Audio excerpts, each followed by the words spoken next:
नमस्कार. आज आपण स्वामी समर्थ आणि त्यांच्याशी संबंधित काही विशिष्ट उपायांवर बोलणार आहोत. म्हणजे रविवारी काही गोष्टी केल्याने घरात शांतता आणि समृद्धी येते असं एका माहितीमध्ये म्हटलं आहे. तर आज आपण याच माहितीचा आढावा घेऊया. नमस्कार.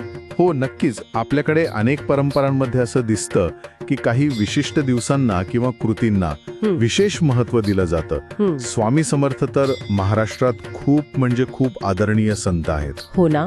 तर त्यांच्याशी संबंधित हे जे उपाय सांगितले आहेत त्यामागची श्रद्धा आणि विचार समजून घेणं ते उद्बोधक ठरू शकतं. बघूया काय काय म्हटलं या माहितीत. तर मग सुरुवात करूया स्वामी समर्थांच्या ओळखीनेच. म्हणजे अक्कलकोटचे स्वामी समर्थ एक थोर संत म्हणून त्यांची ओळख आहे. बरोबर. आणि त्यांचं ते प्रसिद्ध वाक्य, भिवू नकोस मी तुझ्या पाठीशी आहे, हे तर अनेकांना खूप आधार देणारं वाटतं. अगदी. खूप लोकांना त्याचा अनुभव पण आहे असं म्हणतात. हो. तर याच स्वामी समर्थांची जोडून ही माहिती सांगते की रविवारी काही विशिष्ट गोष्टी करायला हवेत. काय आहेत त्या गोष्टी? या माहितीत मुख्य भर दिसतो तो काही ठराविक रविवारी आचरणांवर. सुरुवात होते ती स्वच्छतेपासून. म्हणजे घर स्वच्छ करावं आणि विशेषतः देवघर. अच्छा. आणि शक्य असेल तर गंगाजल किंवा गोमूत्र घातलेल्या पाण्याने पुसावं असं एक सुचवलं आहे.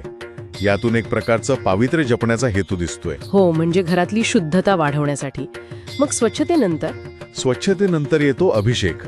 म्हणजे स्वामींची मूर्ती किंवा फोटो असेल घरात तर त्यावर दूध, गुलाब पाणी आणि साधं पाणी यांनी अभिषेक करायचा. आणि अभिषेक करताना काही मंत्र? हो. ओम स्वामी समर्थाय नमः हा मंत्र म्हणायला सांगितला आहे. ही एक प्रकारे काय म्हणतात त्याला, पूजेचीच पद्धत झाली. बरोबर. अभिषेक झाला, मग पुढे? याशिवाय अजून काही गोष्टी आहेत. जसं की सकाळी लवकर उठून सूर्याला अर्घ्य द्यायचं. म्हणजे पाण्याची धार सूर्याला अर्पण करायची. हा, सूर्याला अर्घ्य देण्याची पद्धत आहेच आपल्याकडे. हो. मग स्वामी समर्थांची आरती म्हणणं आणि त्यांच्या पादुका असतील किंवा फोटो असेल तर त्याच्यासमोर फुलं आणि तुळस वाहायची. तुळस पण पवित्र पाण्यात भिजवून. अच्छा, म्हणजे पूजेचे सगळे उपचार आहेत त्यात. आणि मंत्र जपाबद्दल काय? हो, मंत्रजपावर पण जोर आहे. ओम स्वामी समर्थाय नमः हाच मंत्र 108 वेळा जपायला सांगितलाय. 108 वेळा. ठीक आहे. आणि एक वेगळा उपाय पण दिलाय. जर घरात खूप अशांतता वाटत असेल तर एक सुपारी पवित्र करून देवघरात ठेवायची. सुपारी. अच्छा, हा एक वेगळा उपाय आहे. हो. तर ह्या सगळ्या कृती झाल्या. पण मग यातून काय मिळतं, म्हणजे याचे परिणाम काय अपेक्षित आहेत असंही माहिती सांगते. हो, ते महत्वाचं आहे. या माहितीप्रमाणे हे उपाय नियमित केल्याने घरात एक सकारात्मक ऊर्जा येते, शांतता वाढते. शांतता आणि सकारात्मकता. हो. आणि आर्थिक अडचणी असतील तर त्या कमी व्हायला मदत होते असंही म्हटलंय. घरातली नकारात्मक ऊर्जा कमी होते आणि वादविवाद, कलह कमी होतात.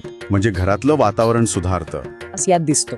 अच्छा, म्हणजे हे उपाय फक्त घरातल्या वातावरणापुरते मर्यादित नाहीत तर ते वैयक्तिक प्रगतीशी पण जोडलेले आहेत असं दिसतंय. हो.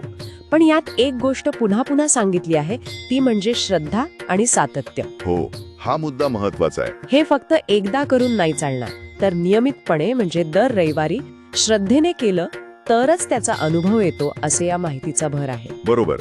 म्हणजे कृती तर आहेतच, पण त्यामागे असलेली भावना, ती श्रद्धा आणि ते नियमित करणं याला जास्त महत्व आहे.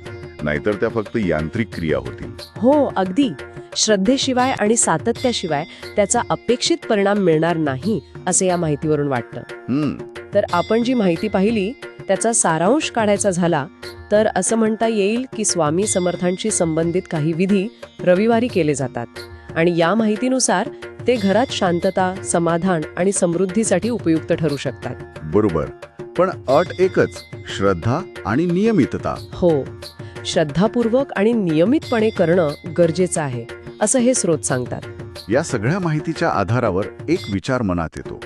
म्हणजे श्रद्धा, काही विशिष्ट विधी करणं आणि त्यातून काहीतरी चांगलं घडेल ही अपेक्षा ठेवणं, हा जो संबंध आहे हा माणसाच्या मनात असलेला अर्थाचा शोध किंवा आयुष्यावर काहीतरी नियंत्रण मिळवण्याची जी इच्छा असते त्याबद्दल काय सांगतो.